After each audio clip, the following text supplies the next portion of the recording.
বাংলাদেশের রাজনীতিতে নাটকীয় প্রত্যাবর্তন হতে যাচ্ছে আওয়ামী লীগের। হ্যাঁ, আপনি ঠিকই শুনছেন, কিছু সমীকরণ মেলানো যাক। চলুন, ডক্টর শিরীন শারমিন চৌধুরীর নাটকীয় গ্রেপ্তার এবং জামিনে মুক্তি পাওয়ার পর একটা গুঞ্জন উঠেছে চারদিকে। ক্লিন ইমেজের আওয়ামী লীগ হয়তো সক্রিয় হচ্ছে আবারও, আর সেখানে মূল ভূমিকা রাখতে যাচ্ছেন সাবেক স্পিকার শিরীন শারমিন চৌধুরী। এখন নিশ্চয়ই আপনার মনে প্রশ্ন জাগছে, এটা কিভাবে সম্ভব? এই গোটা ব্যাপারটা বুঝতে হলে অবশ্যই এই বিশ্লেষণটা প্রথম থেকে শুনতে হবে আপনাকে।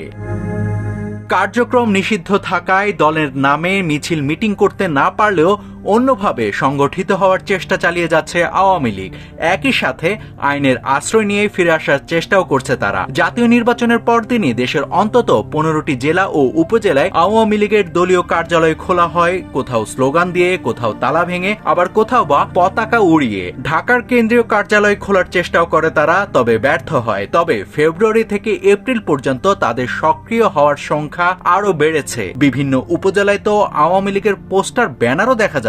এগুলো আসলে কিসের ইঙ্গিত দিচ্ছে? মূলত আওয়ামী লীগ নিষিদ্ধ থাকার পরও তৃণমূল কর্মীরা পরিবেশ যাচাই করছে। এখন ভারতে অবস্থানরত দলটির সভানেত্রী শেখ হাসিনা তো নেতাকর্মীদের বলে দিয়েছেন জেলে যাওয়ার ঝুঁকি নিয়ে দেশে ফিরে আসতে। তবে দলটির নেতারা এই মুহূর্তে দেশে ফিরতে আগ্রহী নয়। ভারতে থেকেই অনলাইন অ্যাক্টিভিটি ও অর্থ প্রদানের মাধ্যমে তারা দলকে সংগঠিত করতে চায়। এই কারণে আওয়ামী লীগকে অর্থায়নকারী প্রতিষ্ঠানগুলো আবারও তাদের ব্যবসা প্রতিষ্ঠানগুলো চালু করতে চায়। এর মধ্যে এস আলমের ফার্স্ট সিকিউরিটির উপর থেকে নিষেধাজ্ঞা তুলে নিয়েছে বিটিআরসি। এমনকি একীভূত হওয়া 5 ব্যাংককে আবারও এস আলম গ্রুপের কাছে ফিরিয়ে দেওয়া হতে পারে দেশের আর্থিক অবস্থা ঠিক রাখতে।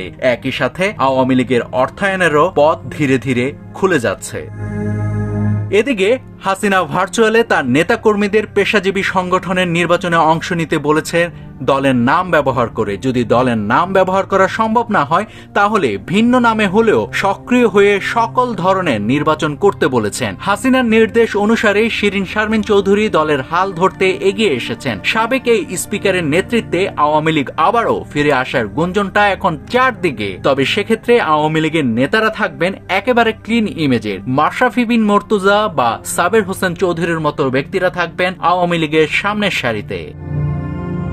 নাভিদ হাসান, সোনালী নিউজ।